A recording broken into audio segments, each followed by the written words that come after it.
Okay,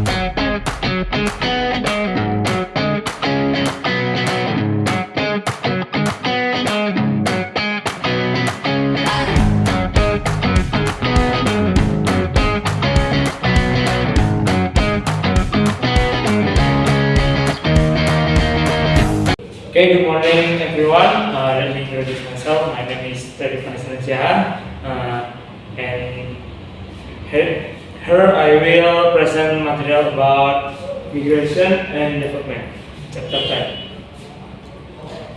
Migration and development and overview is migration both internal or rural, urban, and international is a decreasing feature of development in low and middle income countries. Driven by income, different urban opportunities, education, and lifestyle aspiration. Impact is ambiguous. The first can increase household income and remittance and skill, but also fuels urban poverty, slum, and brain drain. Next slide. Types and characteristics of migration.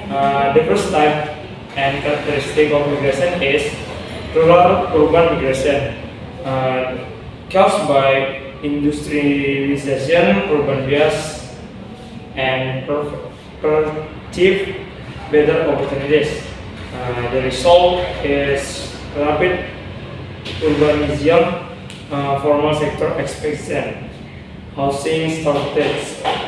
For example, is expansion of slim in cities like Jakarta, Lagos, and Mumbai due to massive influx of rural migrants. The types and characteristics of migration. Next is international migration. Migrants move to richer countries from eager vacation and safety. Remittance often extend foreign and FDI inflow. The risk for international migrant is loss of skilled worker or brain drain. For example, Philippines, India, and Mexico among the latter remittance recipients, and many African countries lost doctors and engineers to Europe or US. Rural-urban migration and development. The definition one is Lewis dual sector model. Migration transfer labor from subsistence agriculture to modern industry, stimulation growth. The assumption surplus rural labor to migration does not reduce from output. For reality, modern sector cannot afford migrant fast enough to reaching urban employment and underemployment. The next is the Todaro migration model.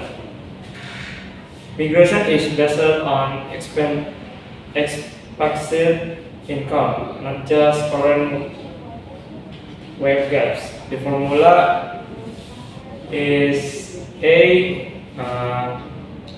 sama dengan probability of getting an urban job across to average modern urban wage. Migration occurs if expanded urban income lebih dari rural income. Explain why migration continues to trend with urban employment. Implication of the Todaro model is individually, rational, socially inefficient. The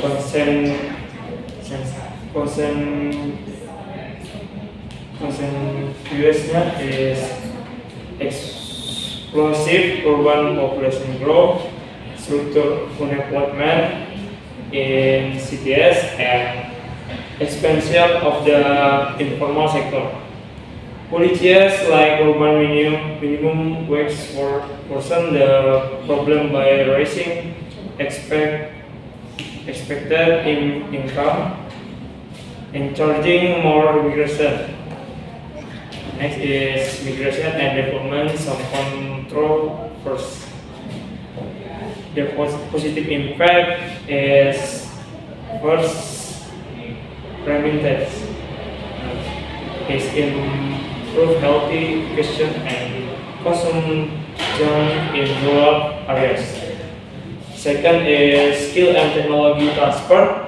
Two is return migrant bring their knowledge.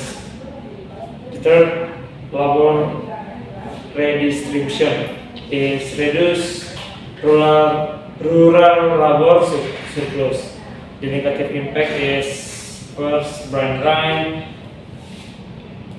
remittance dependency, rural poverty, and urban bias.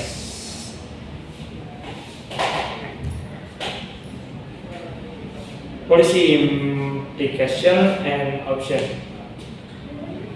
One, reduce urban bias is balance investment between rural and urban areas. For example, China developed secondary cities beyond Beijing or Shanghai. To expand rural employment is agriculture modernization, agro-industries, and rural SMEs. For example, Thailand's rural industrialization. Three is develop secondary cities to absorb migration and is pressure on capitals. For example, Indonesia developing satellite cities around Jakarta. For manage urbanization, inclusive urban planning, housing, infrastructure, transport. For example, Singapore's public housing. And five, international migrants policies. Protect migrant workers, bilateral agreement. For example, Philippines offers worker welfare administration. Six, optimize remittance, direct remittance into saving and productive investment. For example, Mexico Respondent program. Every $1 from migrants maintains by $3 in public fund for local development.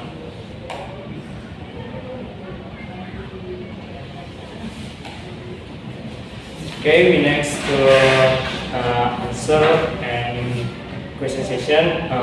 For your text, at your hand and follow. Okay, I want to ask you, how can immigration contribute to economic development in the origin country? Next, I want to ask you, Frederick, what challenge can arise from rapid urban migration? Okay, everyone, I will answer the question from Kaisa and Sylvia. Question from Sylvia, Kaisa is, how can migration contribute to economic development in the origin country? The answer, migration can contribute to development because remittances will increase household income and reduce poverty. Migrants also bring back skill, knowledge, and network that can support entrepreneurship and local economic growth.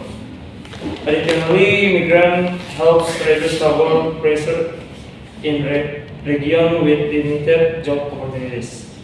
And question from Sylvia is, what challenges can arise from rapid rural-urban migration? Rapid rural-urban migration can cause urban unemployment, growth of informal settlement, then pressure on public service, such housing, water, and transport.